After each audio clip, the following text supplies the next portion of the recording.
All right, first things first. When we're starting to look at learning a new pitch, we have to break it down in several segments to show you what's the most important thing to learn or the process in which to do that. Looking at a rise ball, we're trying to get an object to go from point A to point B in about a 40 to 43 foot basis between the pitcher and the catcher. In order to do that, the first thing that we're going to talk about that affects that is the grip. There's several different grips out there like that I've said to you. The first one that I've learned, or the one that I've actually learned over the years that I've adapted to me, is I take my ring finger, place it right there on the seam, the slimmer part of the seam there.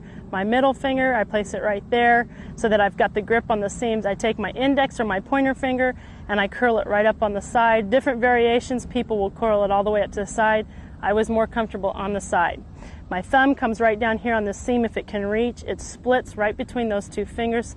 Most importantly, notice that I still have my air pocket and that ball is not tucked all the way back in there so that I minimize my wrist rotation. There it is right there.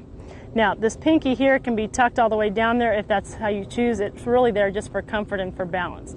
So that's the grip that I use. Now, the pressure is all applied on this finger right here, and it should be to where you cannot move that finger. I'm not white knuckling or gripping it in through here. It's right there on that finger. Another variation of that grip, and especially if your finger gets sore after a few because you're putting so much pressure, you can just go ahead and put that finger right up there by that middle finger so that you're working on wrist snap and you still are using the same grip. You're just not getting the pressure or hurting your finger until you build up that callus. Okay, another grip is using this horseshoe right here, taking that middle finger, placing it right there on that seam. The thumb comes right down to that seam so that those two are on the seams, and this index finger curls right there on the side. Okay, those two are the ones that are there. The pressure is still there. Another grip that you'll often see is one that just puts them right there, and they're working on getting through that doorknob with that wrist rotation. Always the same thing with it, not back into the palm of the hand, but with an air pocket that you can use to maximize your wrist snap.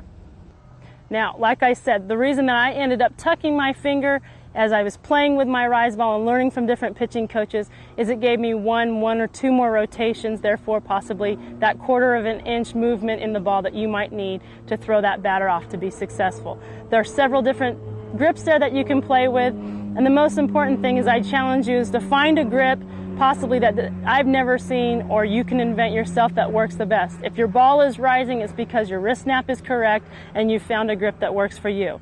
Most importantly, you've got to find your pitcher or yourself to see what's comfortable in the hand. You can hold it like this and get great rotation on it, but if you don't feel like you've got a good grip on the ball or you're losing the ball, it defeats the purpose because you won't get that extra rotation anyways.